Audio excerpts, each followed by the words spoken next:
All right, it's 3 o'clock, so I'm going to call this committee of the whole meeting to order. I'd like to acknowledge that we're on the traditional territory of the Sechelt Nation, and it's important to recognize that as we move forward in building this community, that they were here much longer than we have as peoples. Looking for any declarations of conflict of interest? No. Okay, moving on to adoption of agenda. Kuster moves, Seeger second. Call for the vote. All in favor, excellent. Aye. Moving on to appointments and delegations. So today we have Tina Perot, the Chief Financial Officer of the SCRD. Welcome.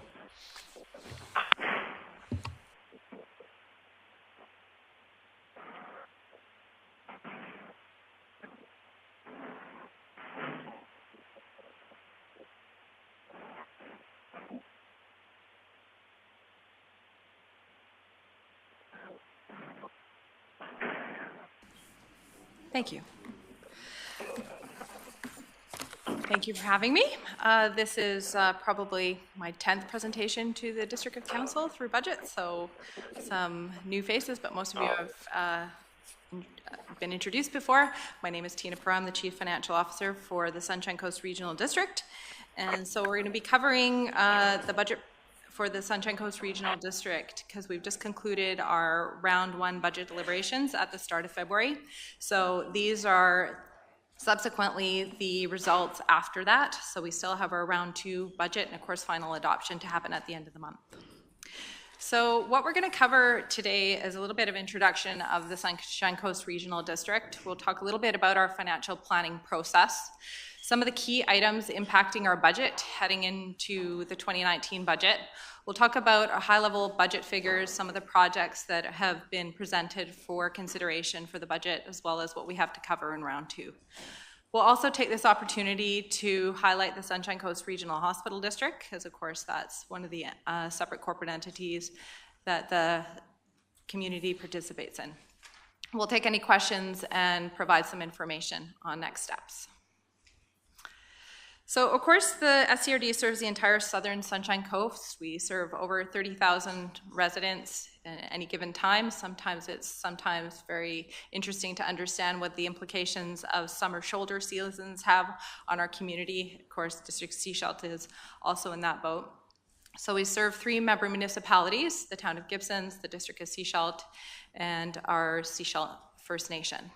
So we also have 5 rural areas in our community, and it's of course within the traditional territories of the Sechelt and Squamish First Nations. So the SCRD serves 3 main roles, and one is to provide a vehicle to advance regional interest. The second is to provide rural governance for the rural areas. And the third is to provide a vehicle for services for some or all of the local areas. So the SCRD provides 45 distinct services. We actually have over 100 distinct budget entities. And for the District of Sechelt, we provide about 20 of those services. It's also important, just in the prior slide, that we like to highlight some of the things that the regional district doesn't do, which is policing and roads. We're also not our own taxing jurisdiction, so our taxes to our member municipalities is requisitioned, and the surveyor of taxes, the province, requisitions funds for our rural areas. So with regional districts, only those properties within a service are taxed for the services that they receive. So sometimes we get phone calls from people saying, you know, why do I pay for garbage when I don't receive it? And actually they don't. So sometimes when people call us, we ask specifically, where do you live? And we drill right down to what local services that they participate in. Services can be delivered in any combination, either regionally or can include just a few local areas. So for instance, transit for the Sunshine Coast, Area A, so Egmont, Pegmont, Harbour, doesn't participate in that service.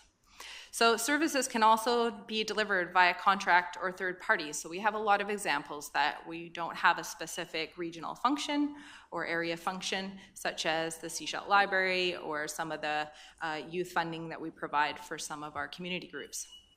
So tax rates for the regional district is also one of the unique entities where in a municipality you can have someone call and say, what is your mill rate? And for a regional district, the tax rates are different depending on what services you're talking about. So essentially, when someone calls based on where they live, we have to then say, look, here we're going to add up all the services that you participate in, and that's really your tax rate. So it's a combination of all the services they participate in. The tax base is generally tax based on property assessment, land and improvements, or just improvements depending on the services that the bylaw then stipulates. We do have a few unique changes with some of how we collect for taxes, and some of them might be based on a percentage allocation on some of the services.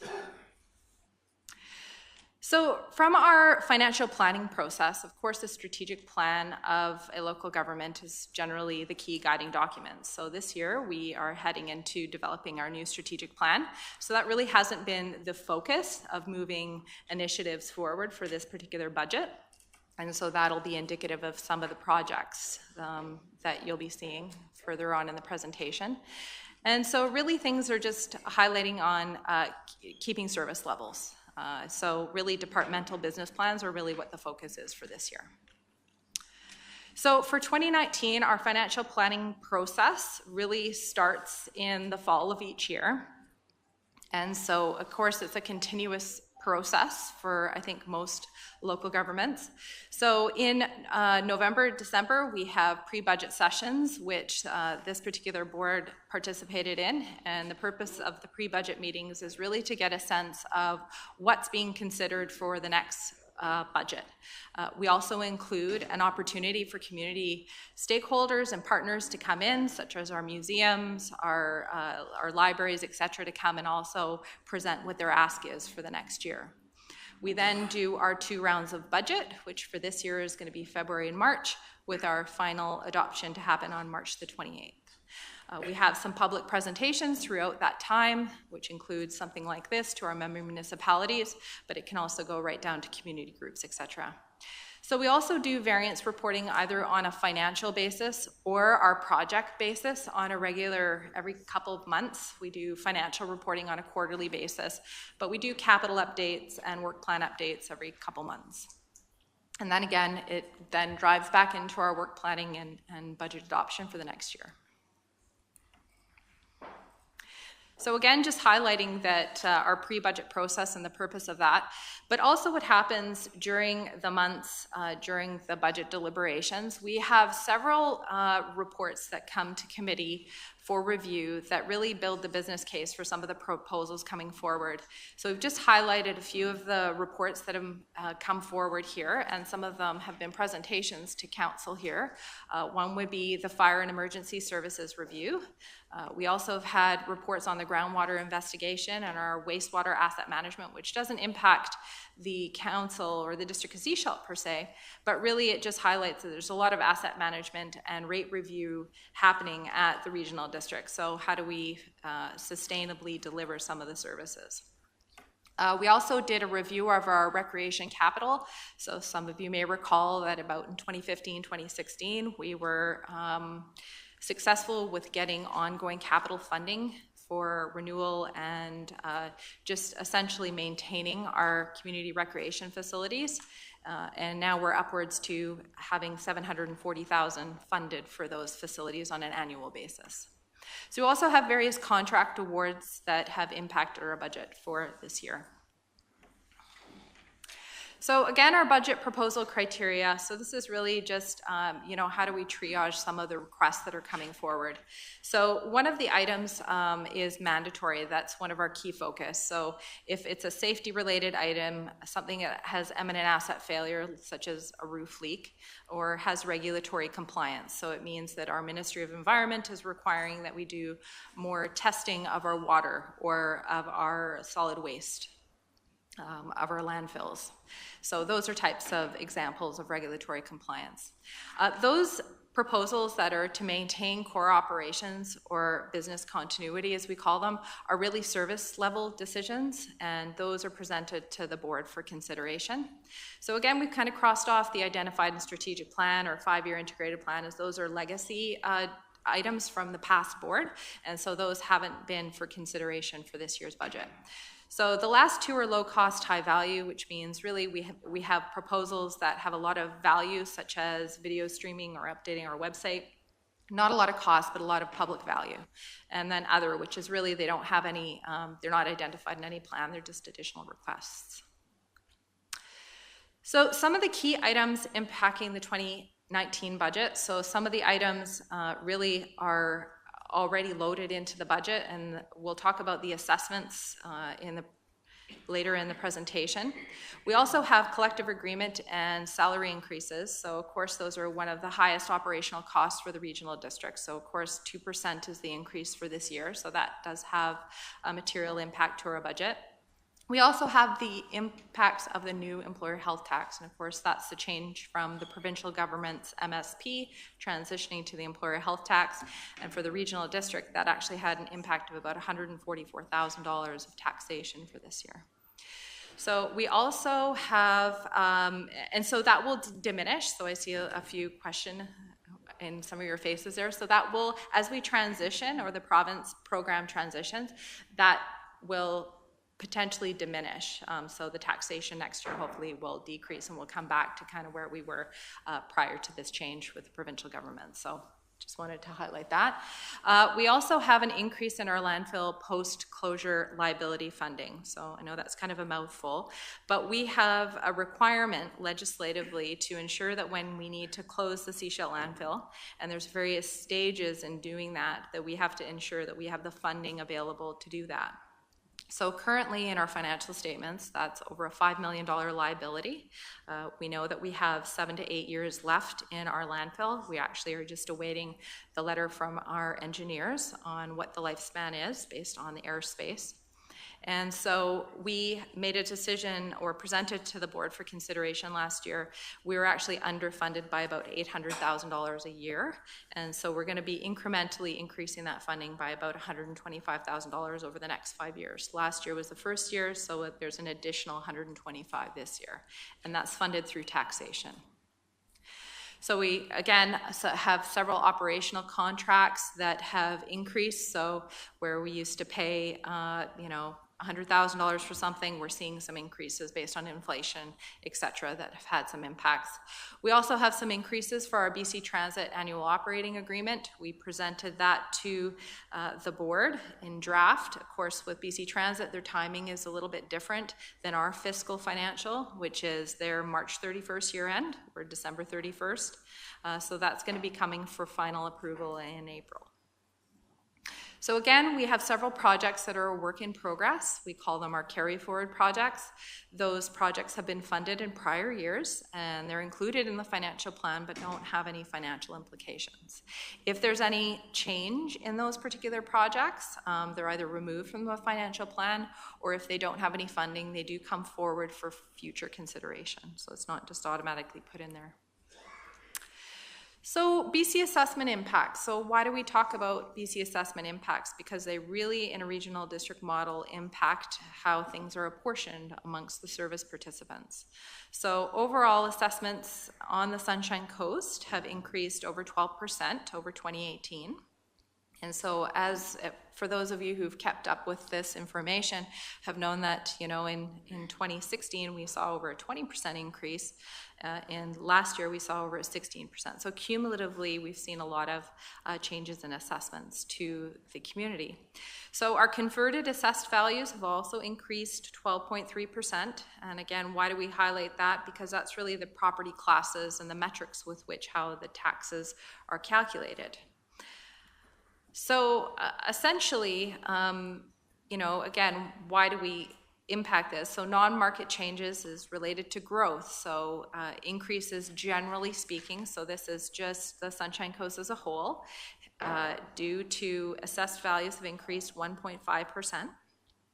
and increase due to market have increased almost 11%. And so non-market means the growth, and market change refers to market shifts. So could I sell my house last year compared to this year? That's kind of how the analogy I put it. So this particular slide here really just is to depict what would happen if we had to tax for the same dollar, and the impacts that assessment has on that. So a service where everybody participates is really how this is articulated, because again, we have many combinations. So really this is not a fine science. So that's my disclosure. So it really depends on what services you provide, and so all these numbers would change. But really what it says is, if we had to tax the same dollar last year as we had to this year, what would the effects of assessment have on requisitioning that dollar? And how it is really, what would my piece of the pie be? So for District of Sechelt, for instance, we see that there's an increase of 0.74%. And so that means just from assessments, you would have to pay 0.74% more of the pie because of due to either growth or market conditions, if all things being equal. So this is really just a visual depiction of what I just articulated. So for District of Sechelt, if based on all the services that they participate, for last year, 27.43% of the pie, this year 27.77%. So the tax base for District of Sechelt, of course, we see mostly residential, and I think that's really indicative of the Sunshine Coast as a whole. We only know that most heavy industry is in West Howe Sound. So, of course, most of our tax base is borne by our residential payers.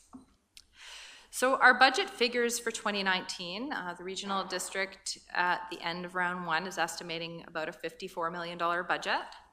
Our operating budget is at about $39.08 million. And of course, some of our major departments per se are those for recreation and culture and our water and wastewater services.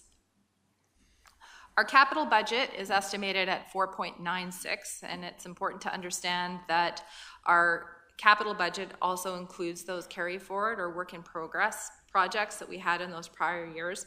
So it doesn't mean all of these things are new funding for the next year. So of course, our biggest area for capital is our water and wastewater. So taxation after round one, our overall taxation is about 1.09 million or 5.74%. We're just refining our final values right now, and it might be plus or minus a couple of thousand, but essentially this is where we stand at the end of round one. So for District of Sechelt, we have an overall increase of 6.34% for the regional district portion of the taxation. So of course we know that the regional district portion of the overall District of Sechelt tax bill is give or take about a quarter of the bill. So where do the tax dollars go, or what services do the District of Sechelt participate in? Mostly, as we can see, almost 50% into recreation and culture, and that again includes our museums, our community recreation facilities, and whatnot. So again, the next one being our transportation, which mostly includes our transit service. So this is just a really high-level overview of some of the tax rates for the services that the District of Sechelt participates in. And of course, we have a parcel tax for the recreation facilities as well, and understanding that I think your parcel tax review panel just concluded. We also have our regional water service user rates and parcel taxes. So those were just reviewed in December, January, and so those have increased over the last year. So 2019 projects and proposals. So for 2019 budget, we had 52 new projects and proposals for consideration. For last year, we had about 70, and the prior year before that, I think we had about 66 or so. So a little bit of a reduction in proposals for this year. This totals about $2.4 million worth of funding, 468 coming from taxation. So important to note that those items I highlighted earlier that were already loaded into the budget, these values are over and above that. So we also have our community partners and stakeholders. So those would be our museums, our community schools, some of our economic development entities came with an additional $58,000 of new funding for 2018. In round one, over 28,000 were approved. So for the regional district and the various services we provide over $1.35 million in our community partners and stakeholders. So just highlighting some of the projects with the services that the District of Sechelt participates in, just highlighting the ones from corporate and administrative services. Again, the regional district is looking to do a website refresh. It's been several years since our website was developed, and essentially it has a lot of content that needs to be updated, and even the back end under the hood needs some refresh. So we're going to be doing sort of a feasibility analysis for that. Looking to video stream our public meetings, where we need to do our statement of values, our insurance appraisals, and there's been a large focus on asset, but also project management internally. So we've asked for additional resources for that. We have lots of functions that have received additional capital funding infusions, but we really don't have the staffing or the expertise to execute them. So this will be a helpful resource. For 2019 is the last year of our current collective bargaining agreement, so we anticipate that at the end of the year we'll be heading into that process for 2020. So for protective services, understand that a presentation has been done here by Dave Mitchell and Associates. So these are some of the considerations for next year. So additional resource planning for the emergency services here. So some of these slides are for other areas, so of course knowing that you don't participate in the Gibsons and District Fire. Whoops. I pressed a button, okay. So our infrastructure services, so we have lots of functions within our infrastructure services. So for fleet services, why we highlight that one is because they really maintain our transit system and our internal fleet. And so there's some upgrades there that they need in order to for their operations. We also have some minor things for our regional solid waste, which includes our landfills. And one is to upgrade our infiltration pond. So to line our landfill, and we have to make sure that there's no leachate going somewhere else. So we have to make sure that we're compliant with those things. And we've also identified that we need some landfill maintenance dollars. Right now, each year, staff come asking for, $20,000 here, and so we've just requested an annual amount of about $40,000 to do those general maintenance items at the landfill that we need to do. So our water utility service has several projects on the go. These are the ones that, in addition to the carry forward projects that they have, so the groundwater investigation phase 3 was approved. And we also have several items through pre-budget that were also approved, and there were things like treatment plant monitoring, some building maintenance at our water treatment plant. Our water treatment plant is almost 20 years old now, and so we've got to make sure that the building envelope, etc., are maintained. We also will be doing a water sourcing policy, and there's some fleet replacements to be had there. We also have items for our North and Pender Harbor water service and our wastewater facilities. Why we kind of highlight it here in this presentation, even if the District of Sechelt is the same staff, kind of comes in between these two. And so it just gives an idea of some of the capacity with some of those staffing and the projects that they have to do. So for recreation and culture, again, because we have base funding for our community recreation facilities, there's not a lot of requests or additional requests for those facilities. One of the things for last year that was an additional request, which is coming soon, is a replacement of all the gym equipment in the 2 recreation facilities, because of course they're already 10 years old, so hopefully you'll be seeing some new gym equipment over at the Sechelt Aquatic Facility. For our museums, just a little over 1% funding, and our community schools and youth programs have pretty much stayed status quo over the prior years. So what do we have to cover for round two? I would have to say there's not a lot to cover. Our agenda was just distributed and there were a lot of decisions made in round one. So really it's just to address the final carry forwards. It's also a time where we present the final 2018 year-end surplus deficits. We also provide some of the pending decisions, which are for consideration. So there's some of those website decisions that need to come.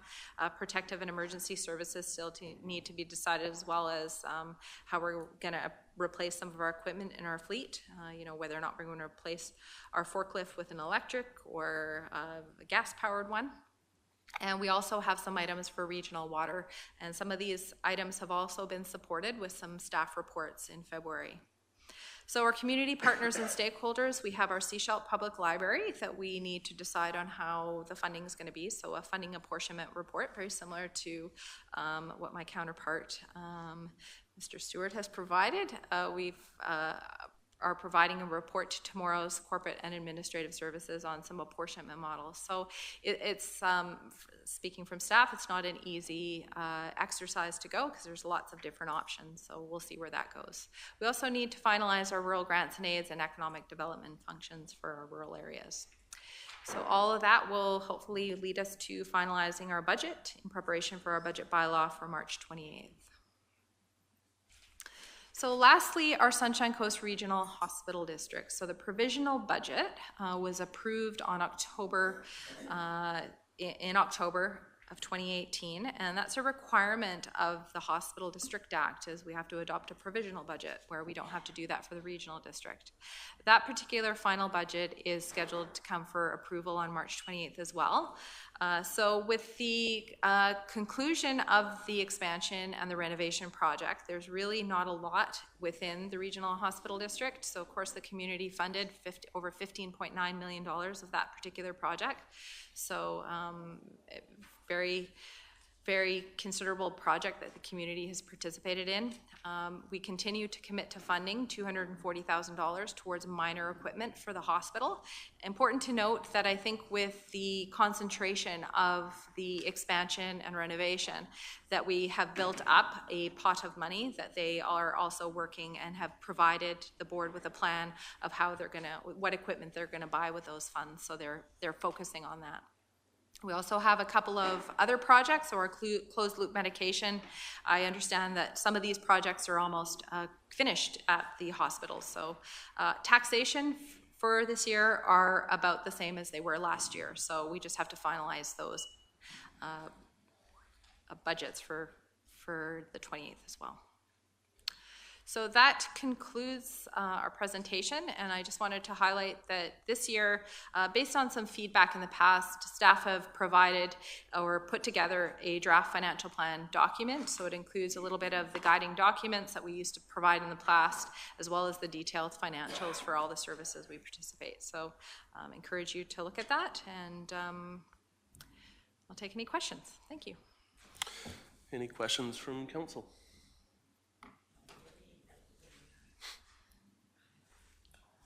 Oh, Tom, do you have any questions? Very comfortable. I didn't catch that. What was that, Tom? You know, I'm comfortable with what she's been saying, and you know, I'm involved in that process, so I'm good. Perfect. Thank you.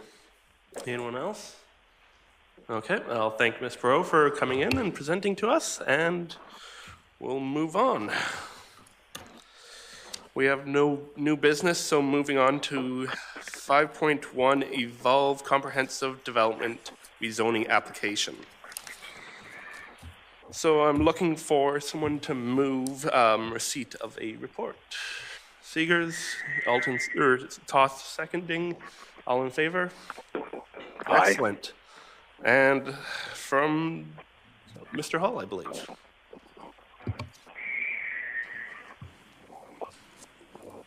Okay, so we've got rezoning application for the Evolve development up on Field Road, proposing a large mixed-use residential and commercial development.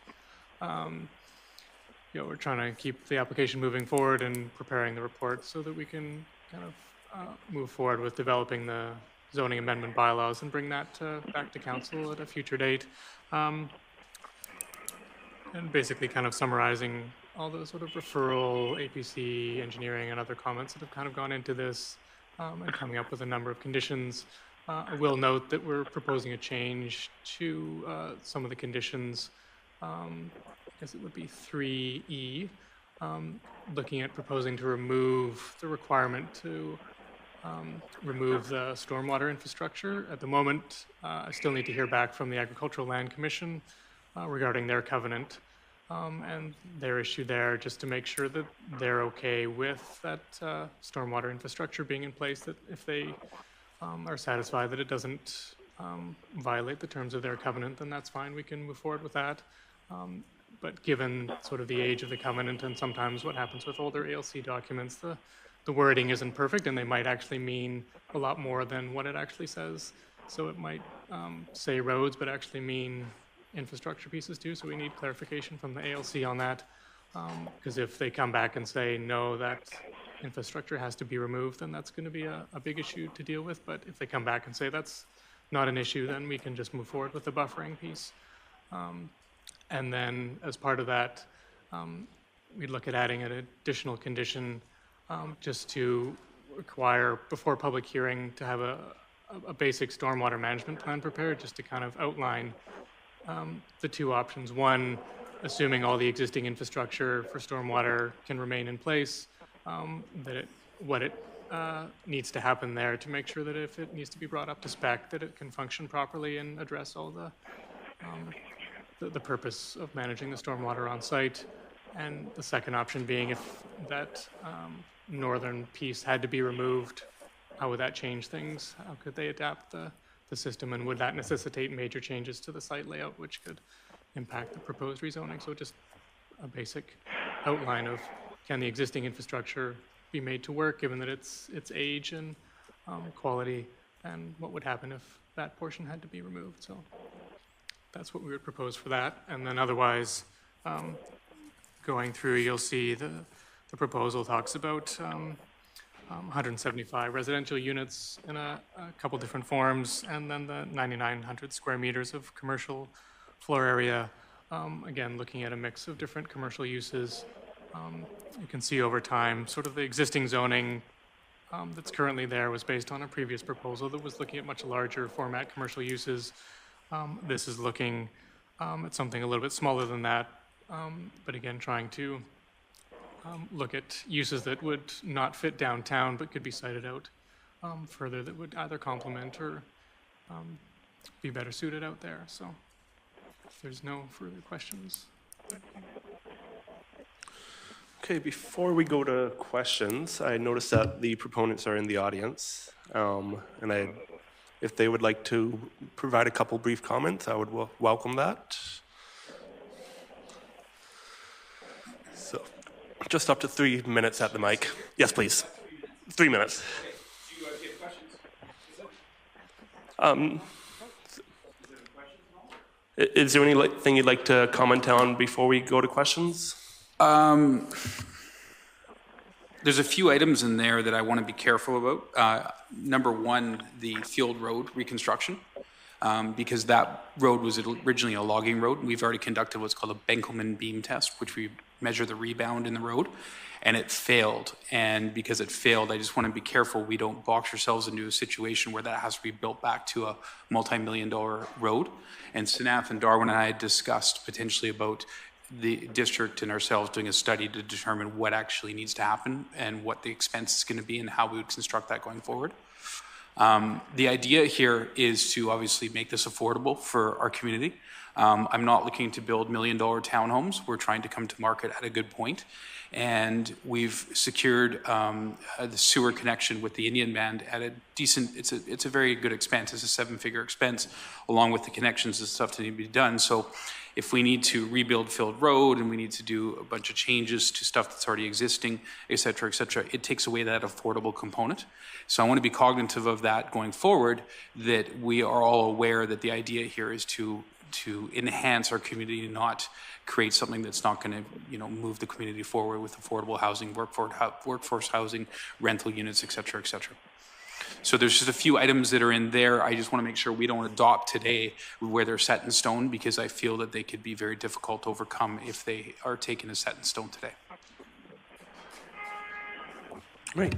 Thank you for your comments, and I'll now open it up to council for any questions. Seeing none yet. Okay, Councillor Rowe. Hey, welcome. So a couple questions. The 9,000 plus of commercial space, even a sort of a ballpark, like how many units? Is that a variety of sizes, et cetera? Sure. Okay. So. Yeah. Do I leave it on? Yes. This is on. It's okay. They can work together. Okay. So the zoning that's currently there is comprehensive development 4 zoning. The zoning that was constructed back in the day is very, it's not flexible. It's very set in stone. These are envelopes. This is what you can do. These are your uses. That's it. The reason I've gone to that 9,000 square meters is 90,000 square feet. And I've gone to that because then we have the flexibility. Once we design an actual plan for this, we can go forward. We might end up in a situation where we can only use 40,000 square feet, but we want to have the flexibility to be able to do that should we find the right tenants and right uses and the expansion over time and the absorption rate to be able to handle occupying that many square feet. This is not a 12-month project. This is not a 24-month project. This is probably a 60-month project. It's probably a 5-year phase plan, right? The residential will turn on soon. Well, hopefully soon, depending if we get all this through. That'll move a lot quicker. The commercial, as we build it, we're going to need to be able to fill that or find the tenants that want to be here. We're not going to go build a bunch of empty space and just sit there with for sale signs or for lease signs and think that they're just going to fill up like Willy Wonka's chocolate factory, because it's not going to happen. So it's got to be phased, and we needed to ask for kind of the parameter, the outside that we would actually be able to handle from our wastewater treatment, because it all comes down to wastewater treatment here. Okay. When I came to your public meeting some months back, Tom? Yes. Hang on. When I came to the public meeting, it looked like there was sort of condos in the plan, and then also like a row houses or townhouses, like 2 different kinds of, is that sort of accurate? Absolutely. So the idea, there's another, can you maybe go back 1 page, please? Is it 1 more down? Okay.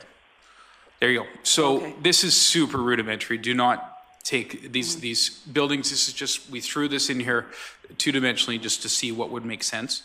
The idea around the perimeter would be townhomes. They're going to back onto the nice green space and park space and whatnot. So those will be the nicer units, of course. The center units, a lot of them there would be commercial on the bottom with residential above. When you look at the yellow or whatever color we want to call that, the 2 red structures in there would be condominiums. One will be dedicated specifically to this workforce affordable housing that we're trying to achieve in partnership with CMHC. And then the idea, this is a very large site. This is 30 acres.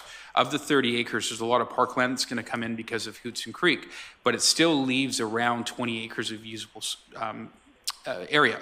The 20 acres, if you had normal services there, i.e. you could hook up to wastewater treatment, you'd probably do a way different format and plan here, because you could do density.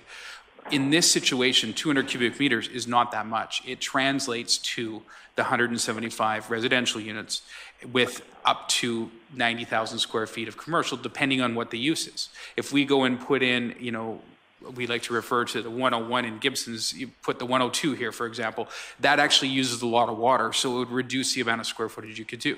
We've had discussions about maybe putting in a civic center or an arts and cultural center there. That would be a 500 auditorium stadium that would, you know, have a lot of draw here for the Sunshine Coast. It would utilize a lot of parking, wouldn't necessarily use a lot of water. So that can be a large facility that would occupy 25,000 square feet on 2 levels, but it really doesn't use a lot of the water that's available on the site. So there's all these different ideas that are being kicked around on what's actually going to go in there, but until we have the parameters formed, which is why we're here today to get the zoning, we're not able to design a plan and find out who wants to be there and who's real. And the lady that just left here, she's going to give us $8 million for an arts and cultural center. I don't know yet, right? So that's stuff that needs to be determined. Once we get the parameters set in stone, this is what you can do. Okay, I'll let some of my counterparts have some time. All right, any questions? Mayor Seegers. Thank you. Hello. Hello.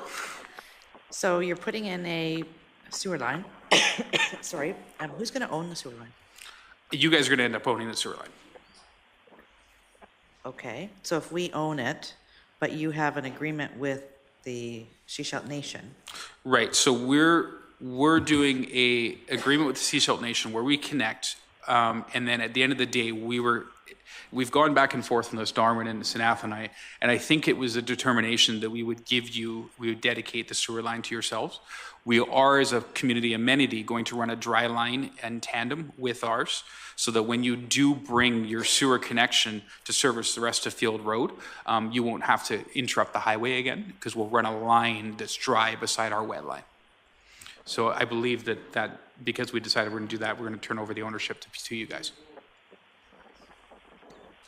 Okay, so I have a question, I guess, for you and for staff. What happens if something happens with the sewer line or the provision of service from SIB down the road?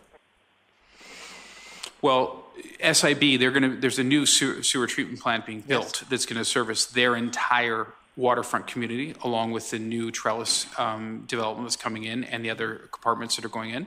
So they're not in a situation where that can fail. This is being designed by KWL. It's $5 or $6 million.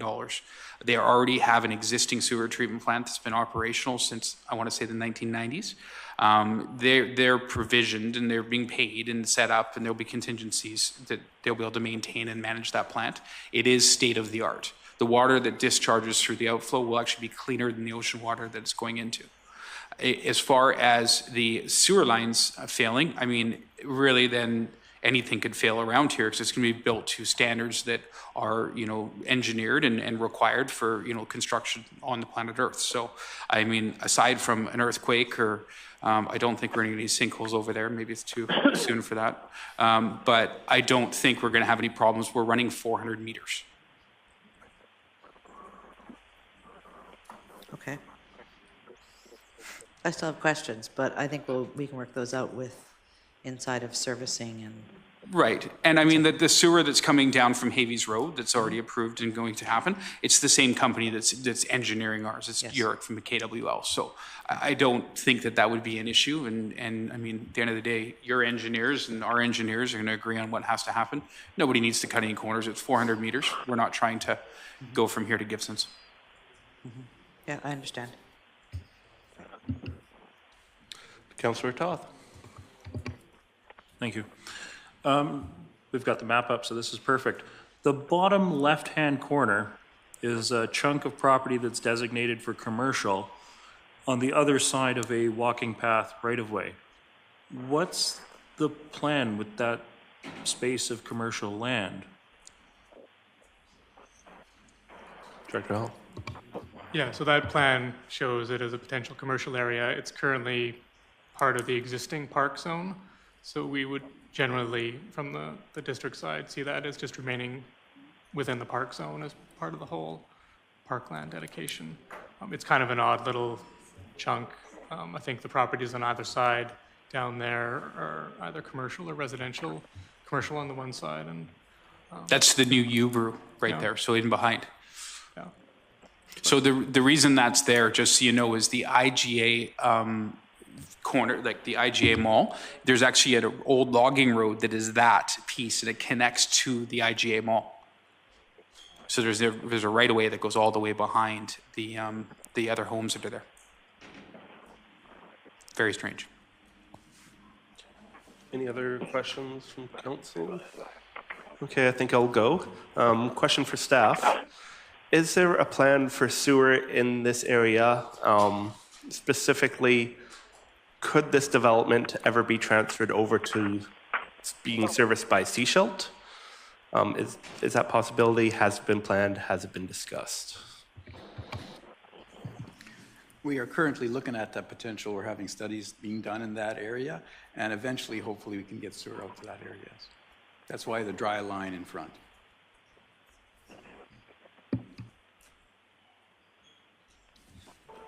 Any other questions? Mayor Seegers. Thank you. So following up on your question, currently this area is not in our sewer service area in the OCP. So is that also being addressed as we go forward? Because we are looking at, putting a sewer line in that we are going to own, and we're not supposed to, in our OCP, provide sewer to this area.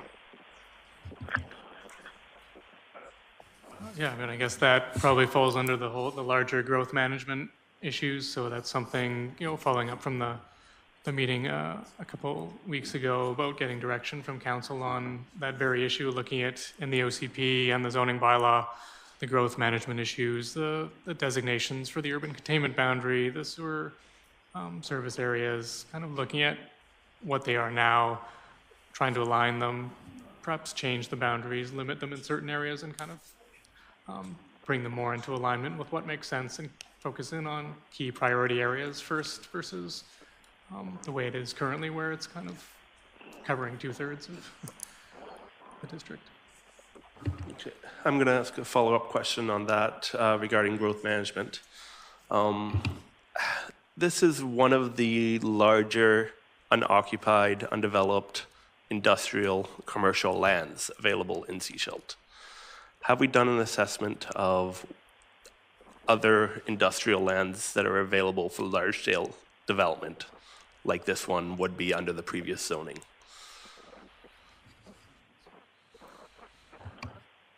I'm not sure if the existing zoning allows much industrial. I think it's pretty much a comprehensive business park type zone.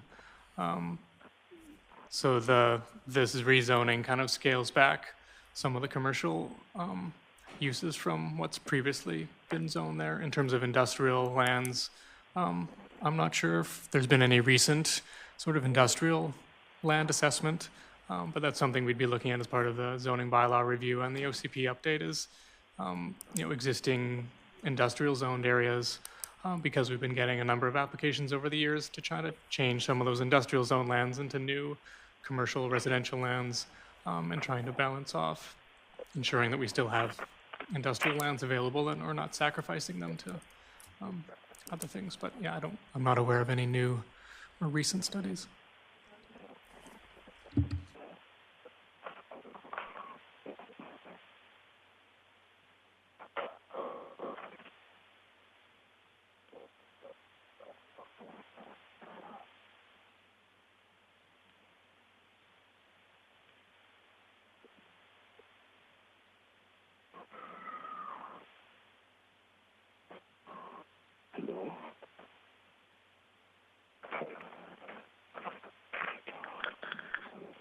Okay, thank you for that. Any other questions? Councillor Kuster. Not sure who this is for, but what do we see the parameters for the affordable housing component? Like, what do you see that, is there a limit or is there requirements for that? Yeah, I mean, what we'd be looking at is for those units to be part of a housing agreement and a covenant that basically spells out some kind of below market rate, whether it's for purchase or for rent, but that's kind of captured in the covenant, so that all the other units could be market rate, whatever, but those units that have been designated for affordable housing are wrapped up in the housing agreement that would go on title and basically specifying some kind of below market rate. So we'd be looking at average market. If it was rental housing, average market rents for similar size units in the kind of Sunshine Coast area. We have some current data on that to kind of reference for what that would look like. Okay, Mayor Seegers. I was in a meeting earlier today where some of the people from the affordable housing group were in, and if you're working with them, my understanding is that BC Housing would have a big say in what that would look like. So they would come forward and say, we will help finance this, but this percent would have to be below market rent, this percent would have to be 30 or 50% or whatever. So that kind of stuff will be clarified later on, and then the Affordable Housing Society would actually help manage that. Okay, Councillor Mr. Parfit, would you like to speak briefly?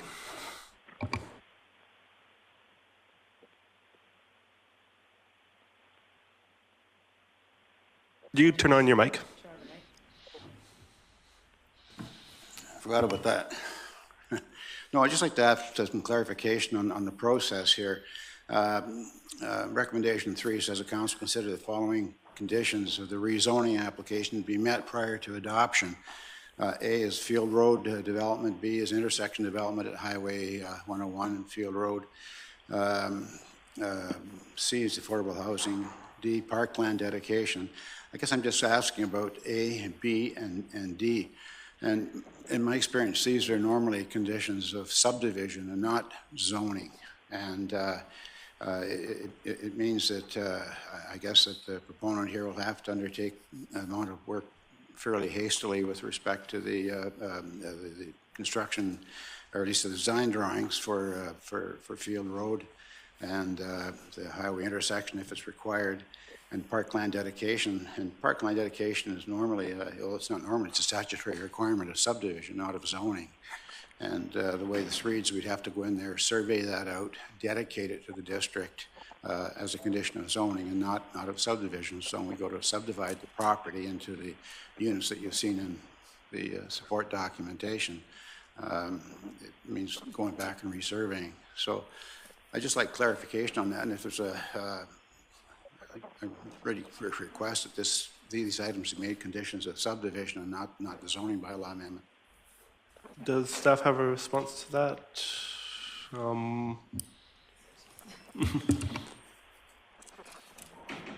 Could we get you a mic if possible? Or? Oh, here, Andrew.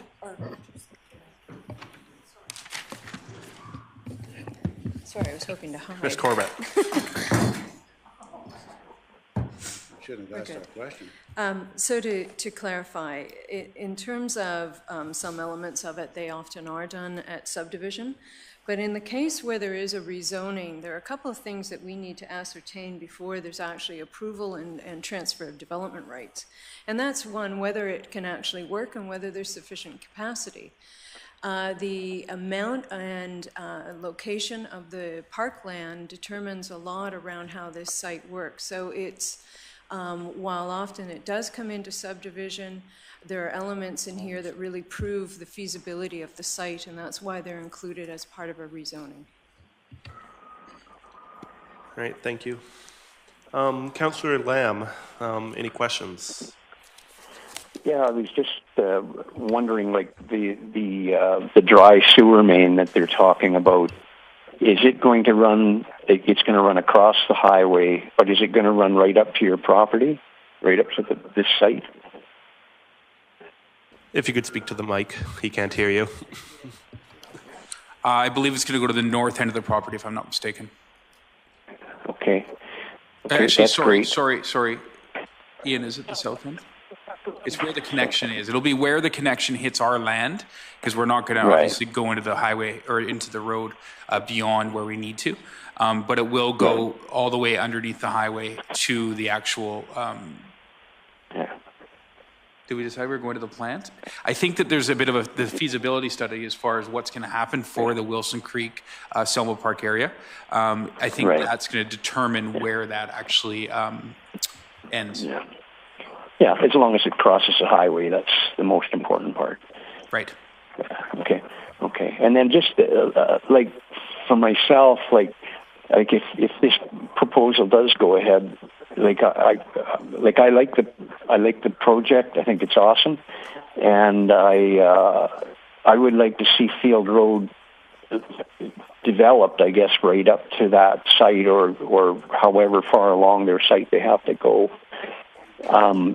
Just because I hate to see us build the road in front of this project for 350 meters and then have nothing between there and the highway. It would be nice to be able to go from the highway and get that. So it would be about 750, 800 meters of road completed so that it's done. And the problem we run into is the GM dealership is already, they won't be contributing, and IGA Mall won't be contributing, and then you have the 3 or 4 commercial properties on the east side of the property that will east side of the road, which may contribute possibly.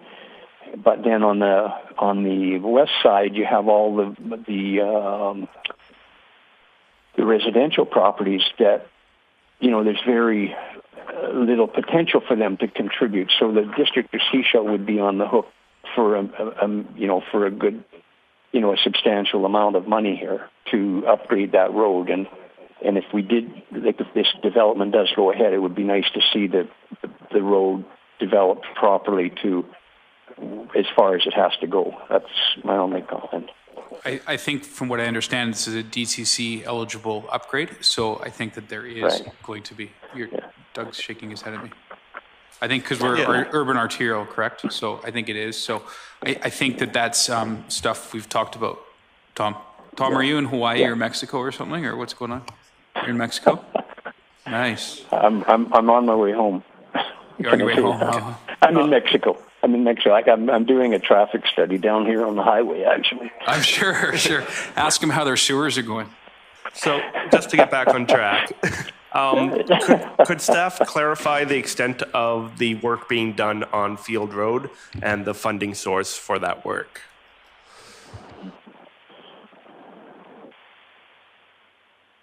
Those are discussions that we're having with the developer at this time. We haven't seen any drawings yet, so we're in discussions. Okay, this is in reference to point 3A, that Field Road be upgraded to urban arterial. So that's from the development to the highway, including everything in front of the car dealership and IGA and right down. I think we have Mr. Bandera. Yes, thank you. As we discussed previously, the Field Road is a DCC road. We talk about the road condition is not good. A recent study revealed that is a very bad shape. The developer is eligible for DCC credit, so they can do phasing. Each phase they can take the credit for the complete of the work. Okay, I think that makes sense. Okay, Could Mayor you Seegers? clarify that? So what do you mean by they get a credit for the work? So they have to pay the DCC for road DCC. That portion will go back to the developer. He doesn't want to pay to the district. Because the developer will be completing the work, correct? Yes, our plan is not now. Our plan is I think 2028 or something. They advance the road works, then the developer driven in that case. So you're saying for the work that they do, they don't pay DCCs? Yes, they take the credit. They pay first DCC, yes, but they get the credit back. Right. Mr. Stewart? Okay. I just want to clarify the DCC credit. Let's assume the work to do the road was $500,000, and if they paid road DCCs worth $300,000, we would give them the $300,000 back. So they would still be on the hook for the additional $200,000. So that's basically the credit is up to what the DCCs they paid is the maximum credit they could get, regardless of the cost of the road. Okay, look for any other discussion points, and I think we're almost ready for somebody to move a motion. Any discussion points? Mayor Seegers. Yes, so there have been some comments that came up with regards to these recommendations that I think I'd look to staff for some revision, if that's what they're looking at doing. There was some conversation around Field Road and issues with Field Road.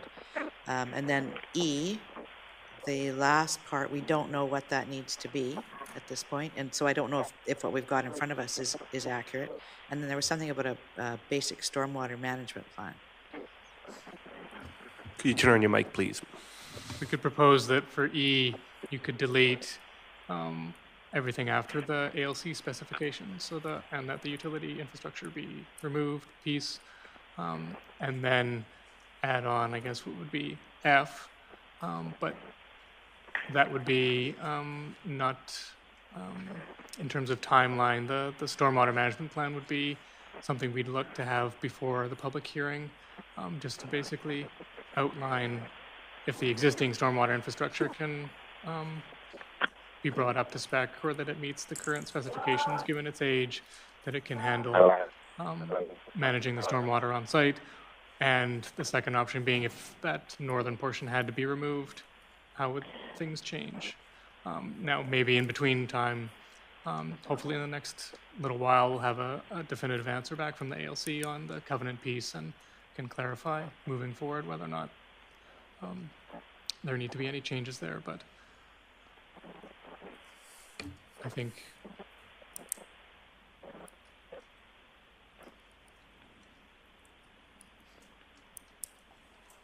make a suggestion on this one. Can we just remove E?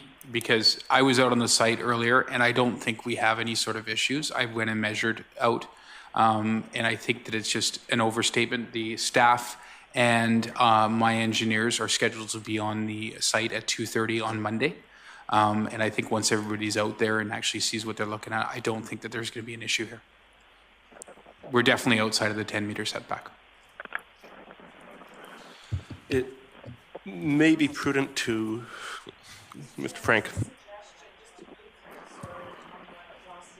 And I forgot. Just to move this forward, council could endorse recommendation 2. The bylaw will come forward, and then that's an opportunity to work out some of these other points under the conditions, and then staff could bring forward revised conditions as needed with the report when the bylaw comes forward for readings. Councillor Toth. Through the chair, we can, what we can do, because this has to come back for first. So what it's looking for is permission to prepare the zoning bylaw for you. So if there's a need to relook at this, yes, it absolutely can come back, because we are coming back to you with a first reading and seeking permission for public hearing, and at that time can clarify some of the conditions, or at least notify when those would be coming into the bylaw. Which in essence is recommendation 2. Yes, I think that is covered under recommendation 2. There's still a couple things to be determined by the looks of it, including the field road works. So unless somebody would like to impose some of these conditions now, I'd welcome a move of recommendation 2. Move recommendation number 2. Seegers, seconded Toth. All in favor of recommendation 2? Aye. Excellent. And anyone to move recommendation 3? I don't think so. Doesn't look like it, so too soon. So we're going to move on to 5.2, the Water Resource Center Chemical Storage Facility Design. Looking for somebody to move receipt of the report. Recommendation 1, Mayor Seegers, Councillor Kuster. All in favor of receiving the report? All against? Aye. Okay. And to Mr. Kootenay. Yes, the WRC was constructed without a standalone chemical storage facility. It was recognized by WorkSafe BC as well as our building inspection that one is required. The building inspection basically issued a what's called safe to occupy permit, not an occupancy permit. So through the RFP process, we selected Brookside to look at the options which would best suit the chemical storage. And they've come up with a standalone chemical storage for about $266,000. So staff are looking for council's approval to move ahead with the final design of that facility. Excellent. I'll open up for questions. Mayor Seegers. Thank you. I saw somewhere that we were looking at doing an operations review of the Water Resource Center. Do we have that planned? When is that happening? We have planned that. We're not taking that into consideration. At this point, we have staff that are reviewing the operations of it. And if they can go so far, then we'll be moving ahead with council approval to do a full review of the operations, not the storage facility itself. Just to ensure efficiencies. Right, but inside of the operations review, that may actually come back with some other recommendations for potential changes. Chemicals, usage, how it's being used. I'm just wondering if we're going ahead now. This is a fairly expensive fix for storage that we don't know what the impact's going to be of the operational review on what's required for storage. Yes, you won't see a change in the chemical usage. You might see a bit of a reduction, but we're always going to have storage. We bring our chemicals over by barge, and we're susceptible to weather and all that kind of stuff. So we definitely have to have a week's supply of the chemicals always on site. When we're going to look at the operations, we will look maybe at better facilitating from the process chain of how to get the chemicals to the equipment, and that'll be an internal review of the operations inside only, not of the storage facility. Okay, one of the chemicals I believe that we use when we did the tour of the water treatment plant, actually, similar to something that they use up there, and it doesn't require separation. And they bring it over, I think it's some kind of slurry or something they bring over. So it's a tank.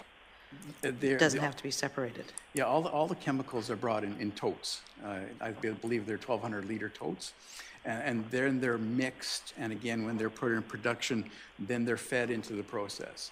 So yeah, if it's not a slurry, there's polymers that are involved, there are sulfuric acids, there's caustics and stuff like that, and they're all stored in totes. And they all require separation? They all require separation from each other, no, but they require separation from the work area that they're stored in at the present time. Okay, no more questions at this point. Any questions from anyone else on council? Councillor Lamb? No, I'm good right now, thank you. Okay, any discussion points? Looks like we got none, so would somebody like to move something? Question from Mayor Seegers. Yes, so recommendation 2 is just to complete the design at this point? That is correct, yes. Okay, I'll move recommendation number 2. Oh, do we have a seconder for that, Councillor Toth? All in favor of recommendation 2? Aye. All right, thank you.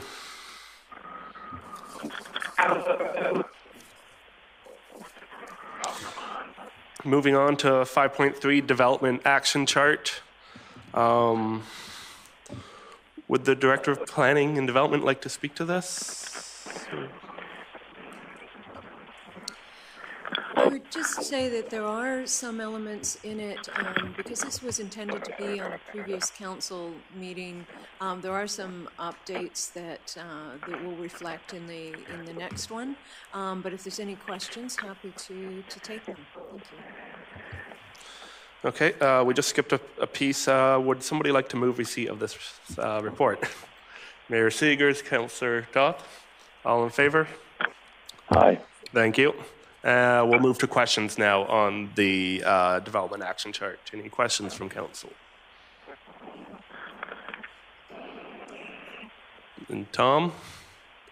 No, I'm good right now, thank you.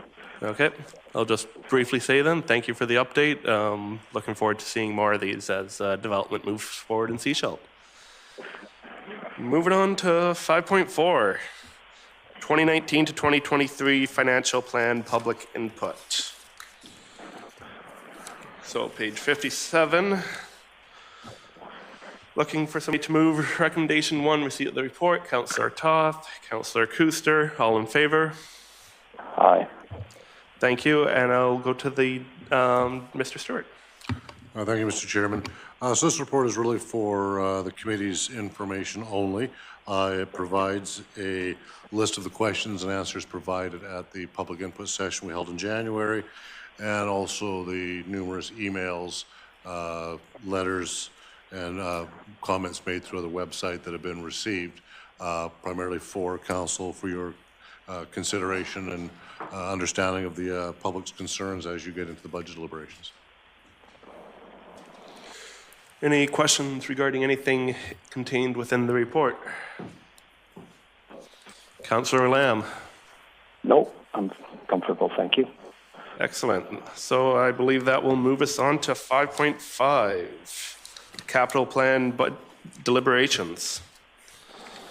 So looking for somebody to move receipt of the report. Recommendation 1, Mayor Seegers, Councillor Rowe. All in favor of receipt? Aye. Excellent. And I'll go to Mr. Stewart again. Thank you, Mr. Chairman. So what I'm really looking for here is, call this round one of the capital plan deliberations, is right now we have a preliminary 5-year capital plan that was presented in December. All of those projects being funded, a funding sources identified for them. We also have 2 other lists for the committee to consider. One is a list of projects that the community associations provided to us in the fall when we met with them, the concerns they have, as well as an additional list that the staff came up with. These were primarily recommendations from staff, but when we looked at the budget in the fall, we realized we couldn't afford to do everything that was being proposed, so we prioritized, or we thought was a priority, moved things to the additional list and kept the current list or the current budget as is. So really what I'm looking for from the committee is hopefully is to get everything down to a single list that you would then consider at a future meeting. So again, on the community request list and the additional requests, are there any projects you would like us to move forward for consideration? And on the current capital plan that's funded, is there any questions you have about a project? Would you like us to move, shift gears? Essentially, do you agree with the priority we've provided for you? Excellent, thank you. So this is going to be, could be a lengthy discussion. So how I'd like to structure this is first we'll go through the community association requests, then the additional requests, then the capital plan. So while we're going through community association requests, I'll ask that council bring out items that they would like staff to develop a rough budget for. That can be included in the capital plan or in the budget. And then we can consider them at a later date with full information.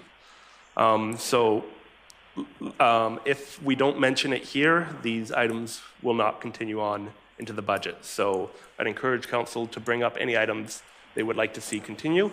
It's not necessarily a commitment, but it's a starting point. And I believe I had Councillor Kuster first. For me, I would like to focus on anything to do with safety, so especially the school traffic and parking problems at West Seashell. That's something as a priority for me. Excellent. I'll just look for head nod, so we'll keep on going.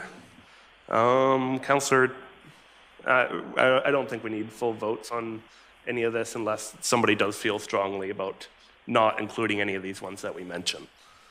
So we have the school traffic concerns from West Seashell. Anything else, Councillor Kuster?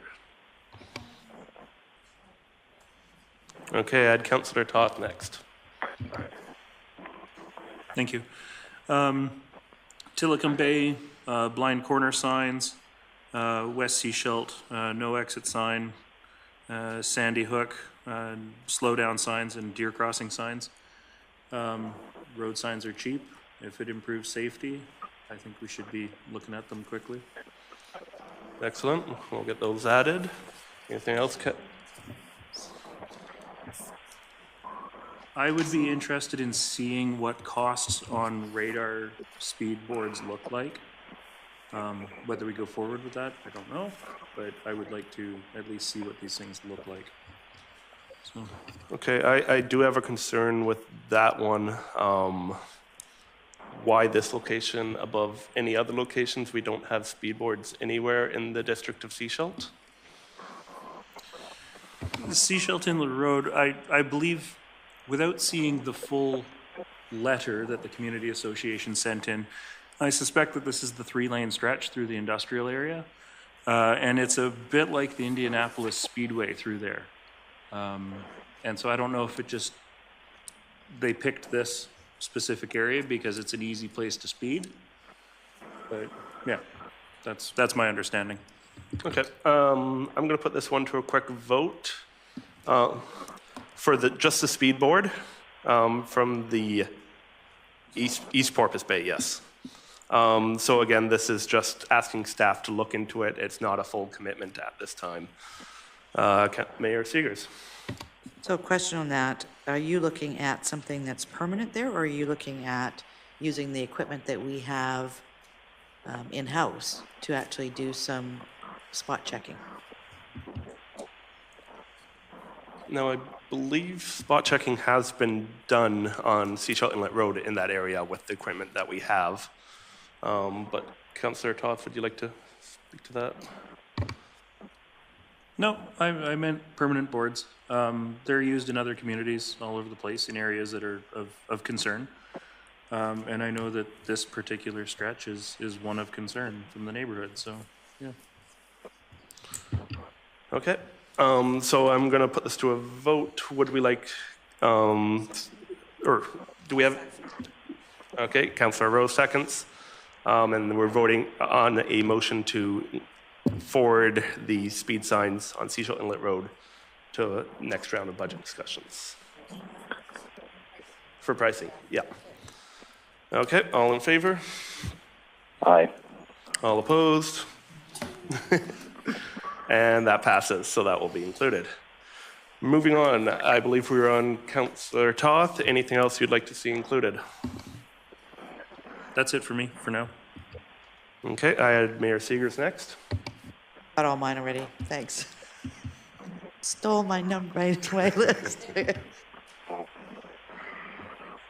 Do we have anyone else while I review my list? Tom? No, I'm good. Thank you. Okay, Councillor Rowe. Sorry, it's a bit of a challenge with sort of just having the item on a list with sort of without the backstory from the community associations. And I can see they're just, put here because some of these things aren't even necessarily in our jurisdiction. But just for my learning to Tracy, when we're talking about Airbnb issues, short-term rental, that whole thing, support that we provide through to planning and development would help support giving you guys the capacity to work on those bylaws and like things that don't have to do with subdivisions and projects per se. Do I have the right department for that? Do you know what I mean? Could you turn on your mic, please? I see your lips moving. No, I just wasn't clear of what the actual ask is. We are looking at short-term rental as improving some of the regulations, essentially taking a lot of the regulation stuff that we had in business license and replicating a lot of that into the zoning bylaws. So it's just a little more definitive for bylaw enforcement. Right. So we are certainly looking at that, and that will come in front of you as well as in the public as part of that update. Right. But for that sort of bylaw work, and this isn't even really a capital budget question, but it's on this. I want to be clear in my head, Councillor Toth, that whatever capacity we're able to build into the planning department per se will help move those things forward. Absolutely. Thank you. Okay, I'll jump in with just a question to staff, making sure that they got it. The no parking signage from at Seashell Inlet Road to Irving Creek in Tewanek, that was included in Councillor Toth's motion, I believe. I see a head nod from Director Stewart. Okay, perfect. And then my final question is, Sunshine Heights deal with landslides in the area. I think we're working on one project in this area, so I'm just looking to staff to see, are we working on it? And what specifically this issue is, if their staff is aware. Yeah, they were concerned with landslides coming off of private property, and that gives us a bit of a constraint because we can't go on private property when we only deal with them once they hit the district road right-of-ways. So it's hard to deal with that one at this point when they bring up a concern like that. So again, it deals with people clear cutting or maybe diverting drainage that they're not supposed to. So it's kind of on a one by case basis that we have to look at situations like that. Okay, I'd encourage staff to keep us updated, but I won't ask that that's in the capital budget. Councillor Toth. I would like to see a cost associated with reinstating the public swim floats off Sandy Hook Beach. I don't know if they're, I don't know the area well, but they're talking about reinstating, which means they were there once upon a time and they're no longer there. So, yeah. Okay, we'll get that added, or Mayor Seegers. Thank you. That also has one off Secret Beach. You're also looking at that as well? The whole thing? Okay. Yep, I think we can add the Secret Beach stairwell, or the float or the stairwell float. Okay, the float at Secret Beach. Okay. Do we have anything else from the Community Association request before we move on to additional requests? Councillor Lamb. Nope. No, I'm good, thank you. Excellent, thank you. That wasn't too painful. Moving on to additional capital budget requests. Is there anything on this list that we would like to see added?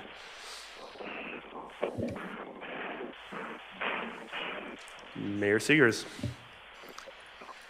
The boat and motor. Navichu? We are looking to deal with the derelict boats in the harbor. And we don't have a boat and motor for our staff to use. So whenever we have to go out and do any of this, we have to call on other jurisdictions or other governments, etc., to do this. We also have equipment to deploy in case of a spill, but we don't have a boat to use to deploy it. So Coast Guard has actually a number of times indicated that this is something that we should have, given that we're on the water. So I'd like to see that go into the budget and see what the impact of that is. General consensus for that? Councillor Rowe, would you like to speak with the mic? Of course, Councillor McLean.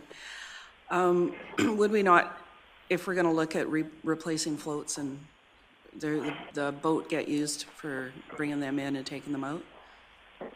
The staff? We would use the boat in many instances, again, for that purpose. We do get contractors. We will definitely be on the water. We also have wharfs that we have to patrol, and when we do safety inspections, we have to have that safety person in a boat. So I thank Council for bringing that forward. So it's a service that we provide, so we should provide you a way to do the service. I'll second. Okay, I don't think we have general consensus on that, so we can have that included. Anything else from the additional capital budget requests? Councillor Toth. The mid-block RRFB on Cowrie Street, have staff looked at making that intersection a four-way stop instead?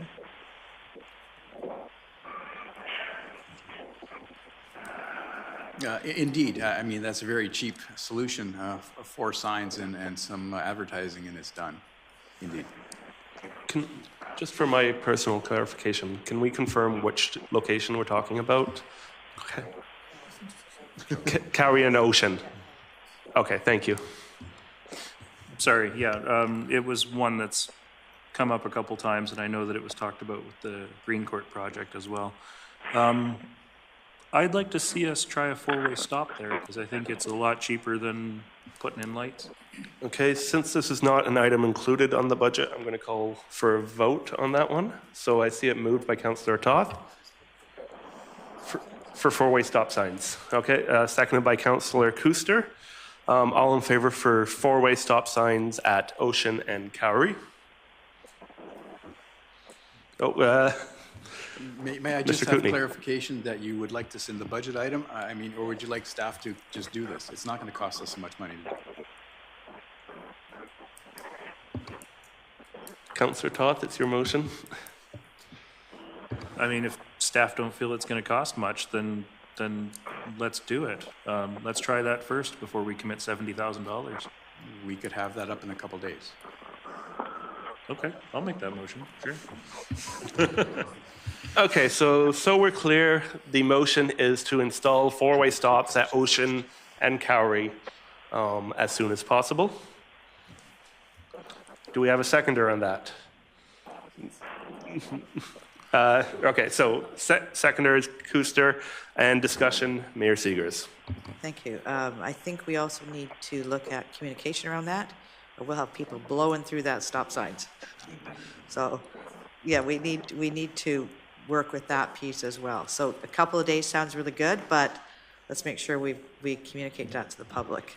Yeah, indeed, we put new signs, new stop sign ahead type signs, so we put informational signs before the stop sign, so there will be communication. Perfect, thank you. Mr. Stewart? Mr. Chairman, just to manage expectations here, being a committee meeting, these recommendations will go to council, so we wouldn't actually start anything until council's endorsed the minutes of this meeting. Perfect. Any further discussions, questions? I'd just like to know, is there a reason for this stop sign? Is there accidents there? It's right on the corner of the school there, so I mean, that's cool, but I just, it's good to have the stop sign, but, all of a sudden, you're just slowing traffic down all around Seashell, Okay, I believe Mayor Seegers has a response. I think we've had 2 deaths there in the last number of years with people on their scooters just coming across the street and getting run over and killed. That's the concern. Okay, any further discussion on the stop signs, Councillor Rowe? No? Okay. Okay, so I'm going to call for a vote on the stop signs. All in favor? Aye. Opposed? No one? And that passes. Moving on. Councillor Rowe, you had something else? Just the location of the other RRFB Norwest Bay Road, was that at Derby, do I recall? Yes, this is Derby and Nose Bay Road. So the Derby Road will be open this year. So most of the traffic and students are walking through that one. And going downhill, the speed 50, but they are going about 75, 80 speeds. So this is advanced signing, the people crossing at that point from the south side to north side. Okay.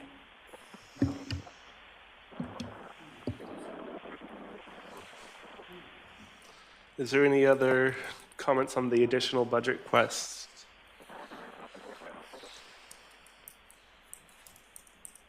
Giving everyone a minute. Mayor Seegers. Thank you. I do know that there was a grant that came out. I don't know if we applied for that for the HVAC refit for the hall and library. I don't know if we were in time to get into that one. We didn't. That's something that we need to do, but it was, I think it was Clean BC or something like that, that they had proposed. If it increased the energy efficiency of a building or something like that. There was, and I think they've just put more money into that. So if we can find a grant for that, I think that would be something that we could move forward. I mean, I know upstairs in the office we're opening and closing windows and stuff all the time because it just doesn't work right, which is more costly.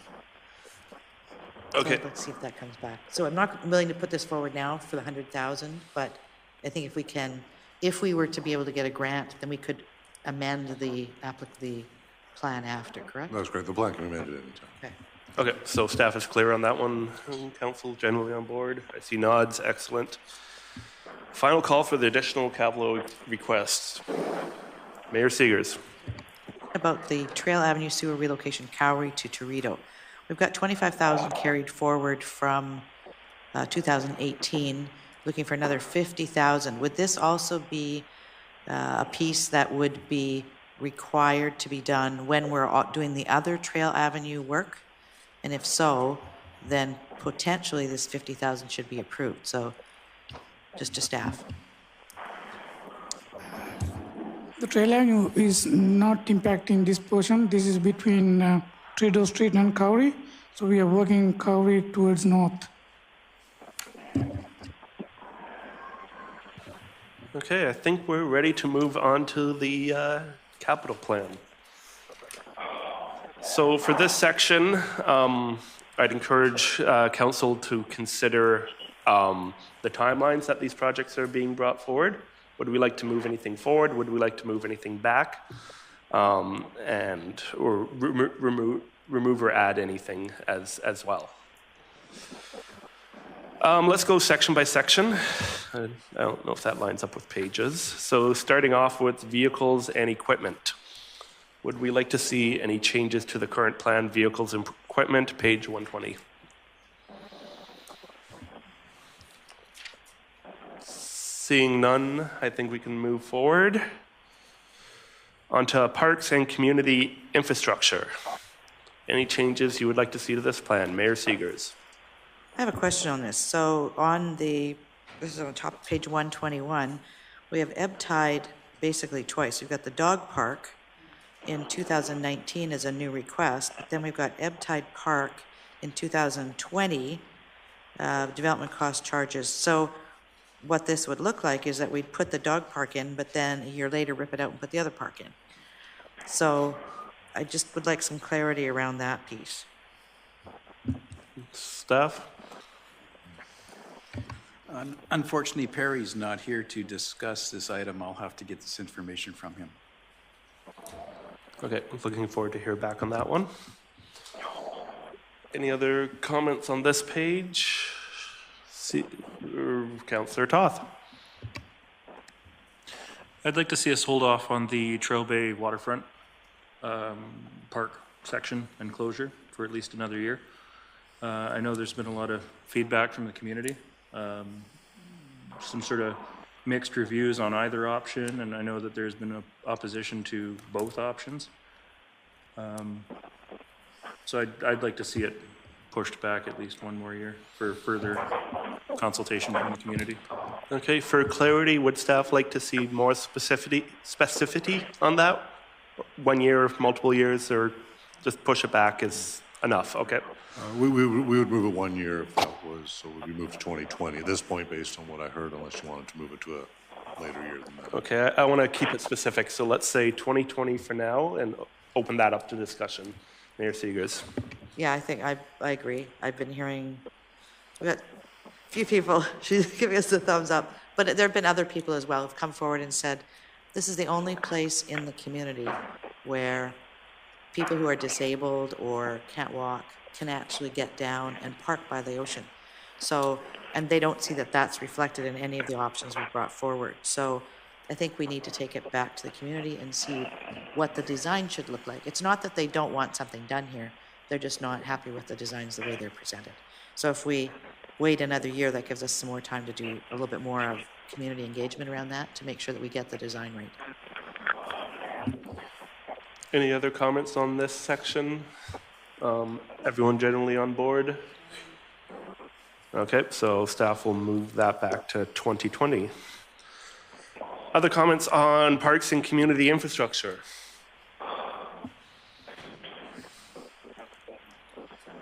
Mayor Seegers. So just to follow up then, so given that we haven't clarified the ebb tide piece, that will still come back to us then at the next meeting or whatever, and we'll have an opportunity to discuss that? When we have clarification? Yes, Mr. Chairman, to Council, Mayor Seegers.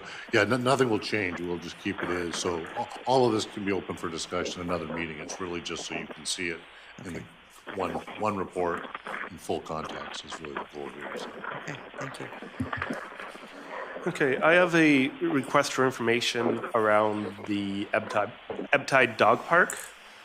I would like to know more about the impacts of setting up the operations center, and if it would be easier to set up the operations center at the same time we set up the dog park, because we do have a couple buildings in the vicinity of the dog park that could possibly be moved. So not looking to change it now, I just like more information from staff about the effect of setting up the operations center before setting up the dog park. I see a nod from Darwin that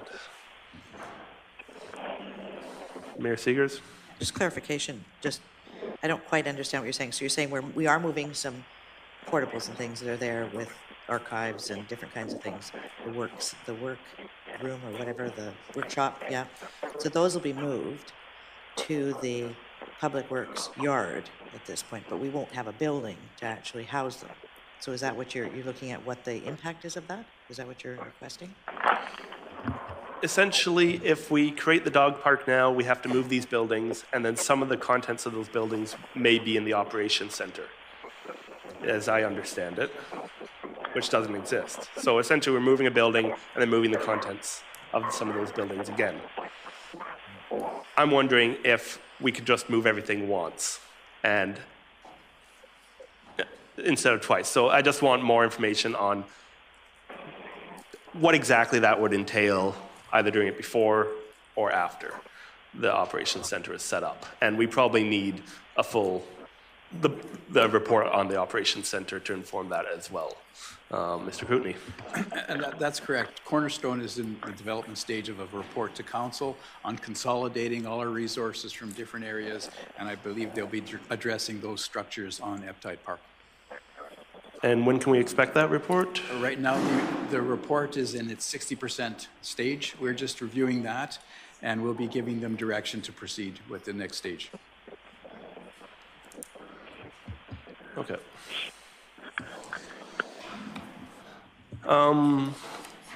Any other comments on this page? Seeing none, we'll move to the next page. Facilities. Yeah, same page, page 121. Any comments on facilities? Mayor Seegers. Sorry, just a question. What are DDC control boards? I think it's computer stuff, but I don't know. DTC is the air conditioning. Okay, I'll ask that staff email us a response to that when they can.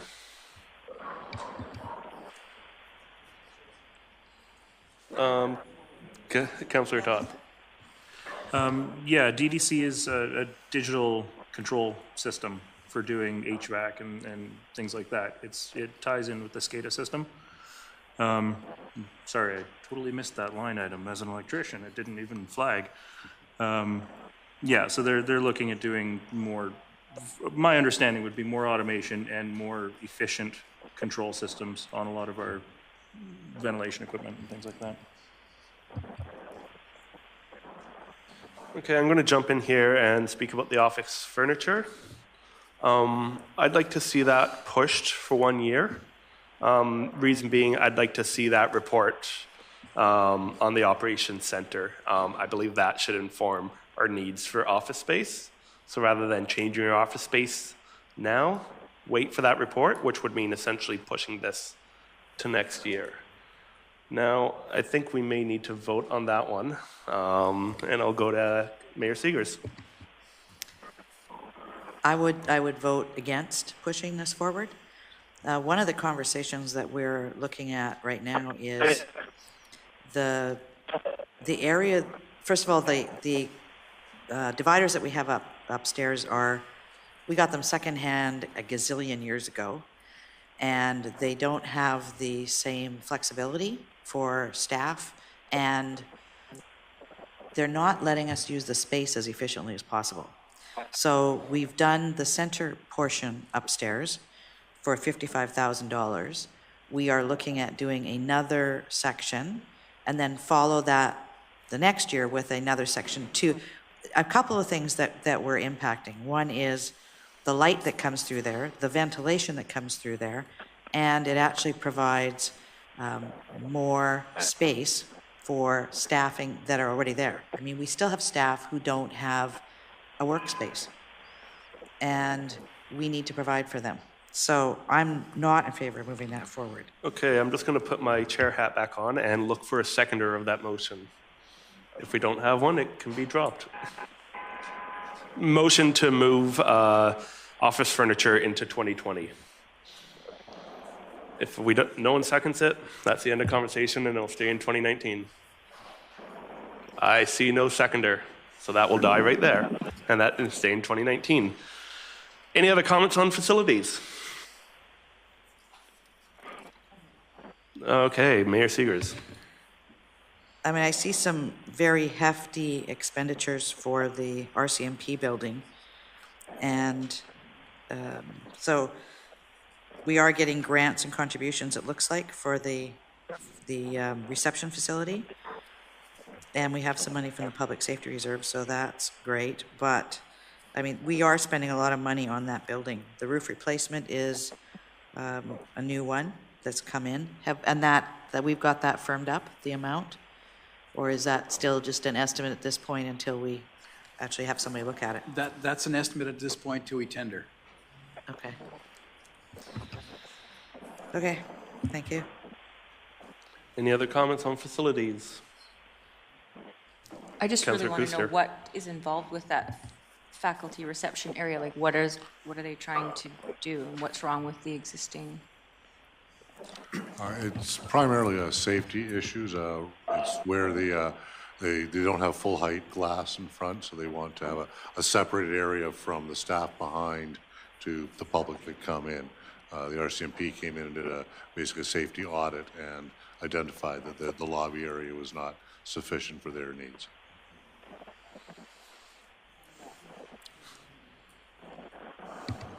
There's a few other pieces in there. That whole front area does not allow for keeping the public separate from the back safety areas when they are interacting with the public. So they're actually going to be putting in a couple of meeting rooms, et cetera, as well. So the whole piece out front is to be redesigned and rebuilt for the safety of the whole operation. And as Mr. Stewart indicated, they have done a safety audit on it. The plans are drawn up, and because it's our building, we have to pretty much build it. Yeah, and if I can jump in, I believe this is a very high-risk area. You don't know who you're going to get coming into an RCMP station with intention to harm. So it needs much higher standards than a normal office. And protection of life safety of RCMP officers and staff is pretty important in my mind. Mayor Seegers. Thank you. And if you look at the source of funding for that, this is money that has been set aside in a public safety reserve. So it's not coming from the general capital reserve, it's from public safety. This is money that's been set aside for this. Can we move on to information technology? Any comments on IT? Looks like a no. Moving on to drainage.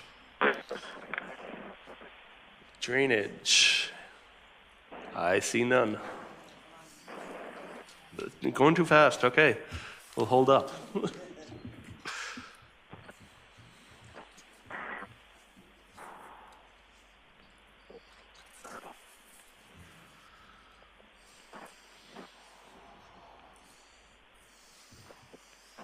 Mayor Seegers? Yes, I think for the ones under the drainage, those already, we've given approval already on those, have we not?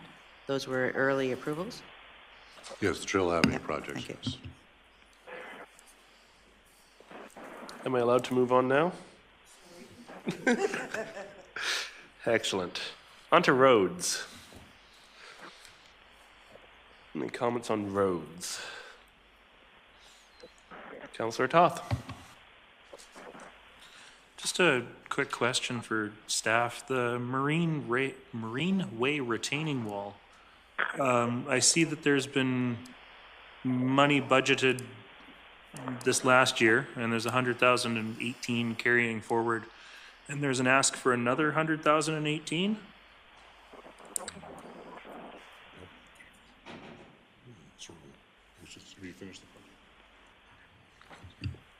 No, it's not an additional. If you look at it, we've spent about 28,000, so it's just a carryover of unspent funds. Okay, any other comments on roads? Okay, I think I'll jump in here then. Paving program per McElhaney. For these past, for past couple of years, we've been funding it for $350,000. That's the 2019 budget. And then beyond 2020, it drops to $250,000. Keeping roads in a great state of repair, I think, is a part of our jobs.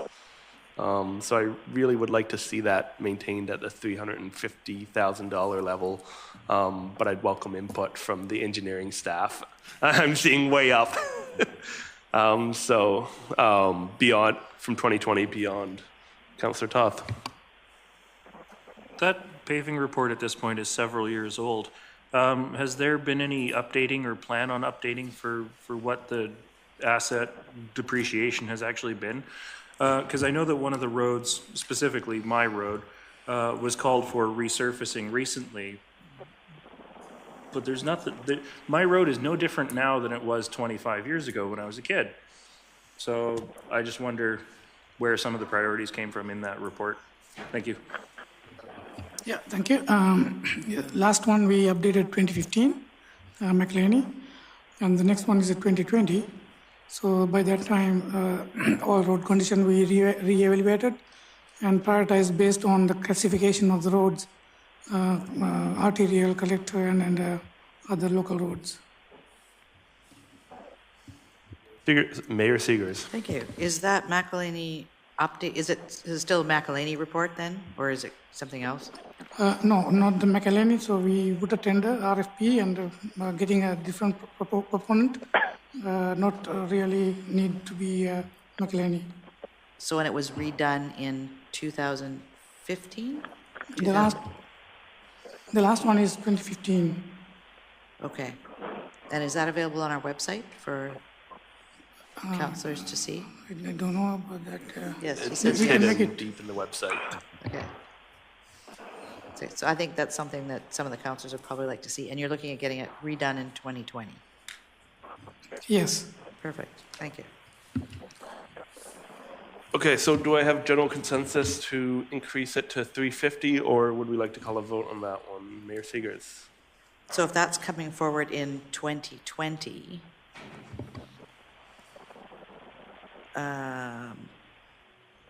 good question. Yeah, it's too late to inform any of this stuff, isn't it? I think 350 is still too low. But we need to see the impact. We need to see the impact on the rest of the budget. So, what do you want to do?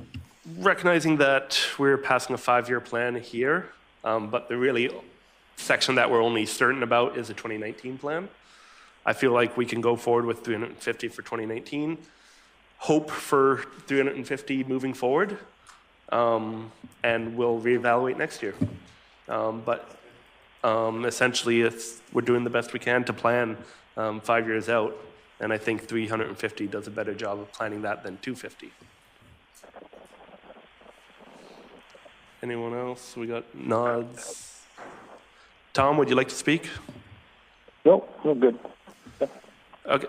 Okay, so we're moving that up to 350 past 2019. Also on the paving program, since we're already there, Seashell Inlet Road in Tilcombe Bay is in pretty rough shape. I recognize we're doing Mason Road this year. And yeah, I don't know what more to say beyond that. Staff? The part of the paving program, 2016, we have done some part of the Seashell Inlet Road. The 2020, the new study will determine that which roads are the worst roads. So we will prioritize based on that. And also any safety concerns, safety issues, we will prioritize all those stuff. Okay, Mayor Seegers? There was some design work done up in that area. Did we not look at something about there was drainage issues and whatever? Is that not up on Seashell Inlet Road, or was that on one of the other roads down there? The drainage study we have done on Sandy Hook, portion of the Sandy Hook Road.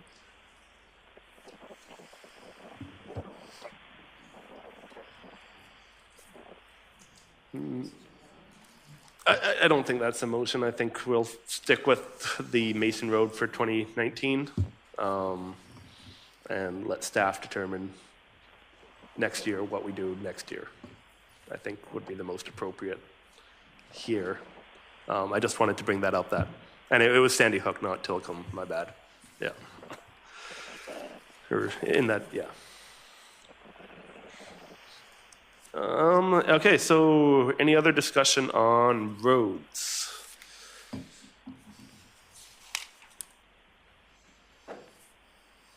Okay, I'll bring up another one. Wharf Street cul-de-sac, Torito to Boulevard. So if I'm correct, that's by the playground, Friendship Park. And we're essentially looking at repaving the road that goes around the tree. Is that correct? Yes, it's a similar design. We have done Ocean Avenue and Inlet Avenue, Trail Avenue. And this is the last one we have to complete, the old cul-de-sacs, oceanfront cul-de-sacs. That include sidewalk and more pedestrian friendly, and then safety and some additional parking. Okay, I think that road is a very different case than the other two. I guess it's a 2020, we can wait, but I'm not a huge fan of that project. So anyone else looking at that one? I think we can move on for now, but. Any other roads?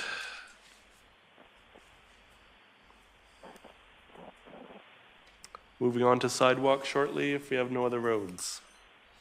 Let's do sidewalks. Comments on sidewalks?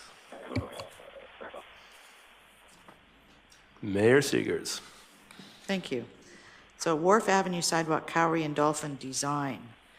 Would this be tying into the work that we're looking at doing on Wharf itself? Or is this something that would be totally separate?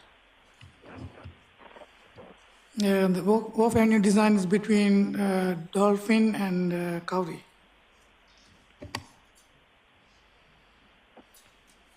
So if I can follow up that on the same project, do we have funding to build it in the capital plan?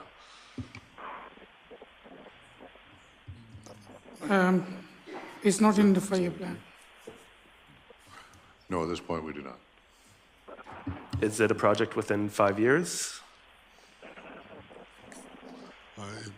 It could be, I guess it really comes down to the design, and we could pull it in until we get the costing. I guess that's what the engineering department's been waiting for, to know what the design would be, and then we can start looking at what the cost would be. Okay, then I will ask the committee, would we like to see Wharf Avenue worked on within 5 years? Mayor Seegers? Thank you. There was a public information meeting recently on Wharf. Was that not looking at this area? Yes, correct. This is the one where we had that in the public information meeting. Unfortunately, there's a lot of snow and people did not turn on. But we reschedule for impacted property owners March 12. That is called workshop. So only the impacted property owners. There's 6 property owners. Okay. So we are going to have a meeting with them one-on-one and ask them to draw what their problems and discuss and then finalize the design and then back to the council for approval. So once you have that information from them, then we'd be looking at the design so that we'd actually be ready in case there were any grants or whatever, and if the Ministry of Transport was going to do any work, we'd actually have the design ready. Yeah, this is then once we complete the design and cost estimate, it's a shovel ready. And this is carried forward so there's no additional funds at this point? Yeah. This is carried forward from 2018? This is only for design. Yes. Yes. Yeah, okay. So no additional funds now? No, not for the design. Thank you. Okay, so is there any interest from council in putting a rough number in within 5 years? No? Okay. So we'll just leave it at design work for now and keep it in mind moving forward. Other sidewalks and walkways? Seeing no one put up their hands. We talked about this briefly already, but the Mason Road sidewalk, Norris Bay to Norvan, that's essentially in front of West Seashelt Elementary. I would like to see that project moved up so the 30,000 in design work is done this year and the build is done next year. Do I have a seconder on that? Councillor Toth, okay, excellent. Mayor Seegers. Thank you. I would support bringing some of the design work forward, not necessarily the build out yet. I do know that the school district is looking at redesign for the school. Like they have been approved to go ahead and request for funding to expand the school, which would totally impact all of this design piece and, you know, the budget for that. I think this, if we actually, so we actually said we want to look at Mason Road around in front of the school. Does that mean that we are automatically moving this 30,000 forward to look at that? Or do you need us to do it here as well? If I can, I think it would be more clear if we did it here, so that we have a dollar value for design. It's concrete on this section, whereas it was less clear before.